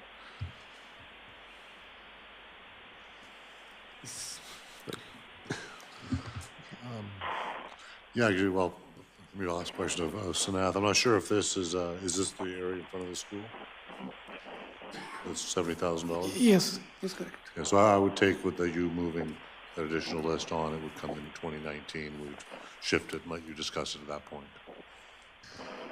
Okay, and we've recently received an email from the West Sechelt Community Association where they said that what they're looking for is about 50,000 total to do the work. So I don't know if these numbers actually tie in with what the community association is looking for. They're looking for a sidewalk, pretty much. So I think there's some, maybe between now and then, if we actually look at, yeah, you know, we've said we want to have this come forward. I don't know if we want to move this forward here now until we actually have a conversation with the community association. Let's get clear about what they're looking for so that we can look at what numbers we actually need to show in the budget here. Okay, that works. On top of that, I'd appreciate it if staff could discuss with School District 46 and clarify their plans. Kuster? Yes, I mean, the school property is only so big regardless, so the safety issues are still going to be in the front there. I don't think that's going to change. My understanding is if there was a sidewalk, there'd be at least be a place for the kids to walk. Yeah. I mean, like, that should still go through regardless, right? Okay, so I'm seeing two different routes taken here. One is to understand the issue better. One is to start the design work now. Is that what you're suggesting, Janice, is to start the design work now on the sidewalk? I know, I thought we already decided that we were going to get staff to cost that out, like, from the community association request. Okay.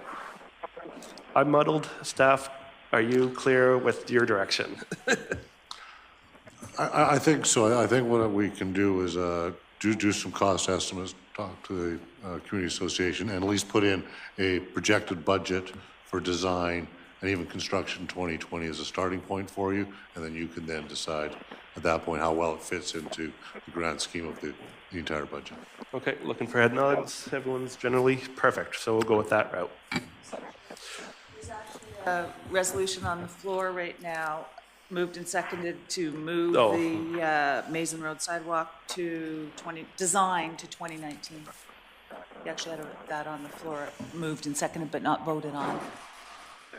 Okay, I think at this point, let's see. I'd make a motion to defer that to the next meeting where staff come back with further information. Or you could just withdraw it if you feel like. Yeah, I'll withdraw it. That's essentially what we were going to do anyway. Yeah. That's right. Withdrawn? Okay, withdrawn. Thank you. Thank you to the corporate officer.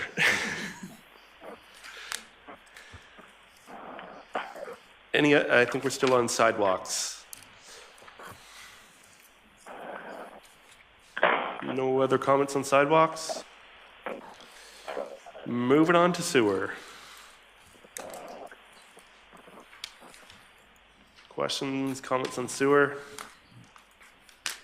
Mayor Seegers.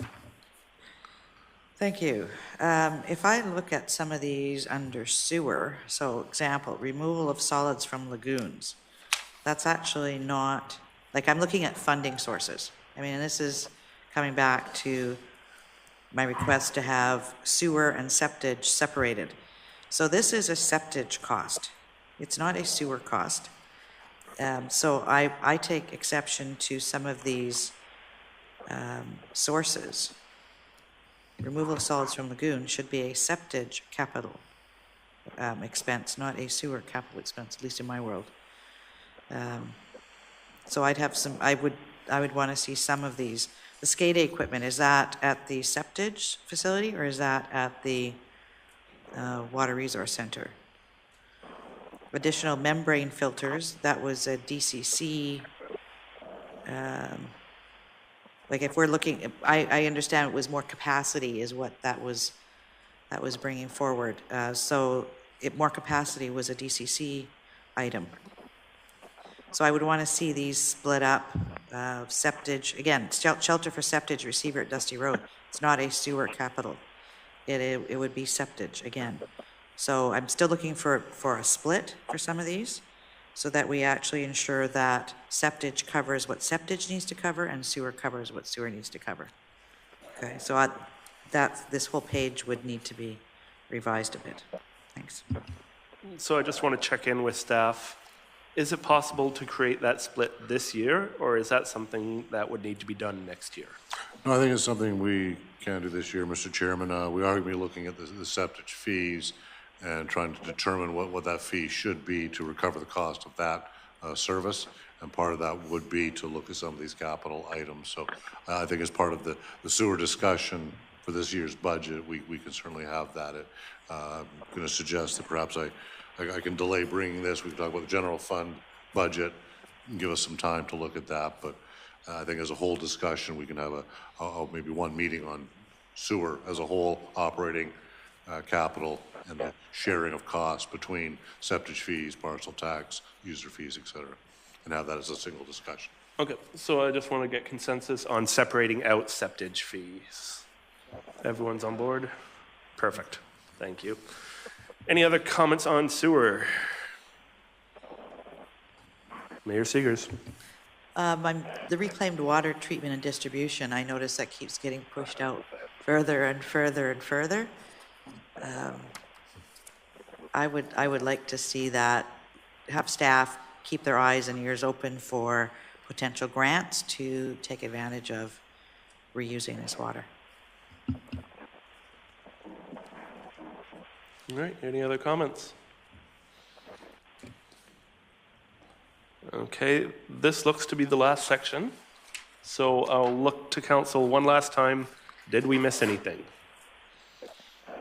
Any other comments that you didn't get in earlier? Not seeing anything. Councillor Lamb, are you happy? Yeah, I'm happy. Yeah, I'm good. Of course you are. Excellent. Okay, looking for a motion to adjourn then. Councillor Toth, Mayor Seegers, all in favor? Aye. We are done. Now, questions from the public. Pam.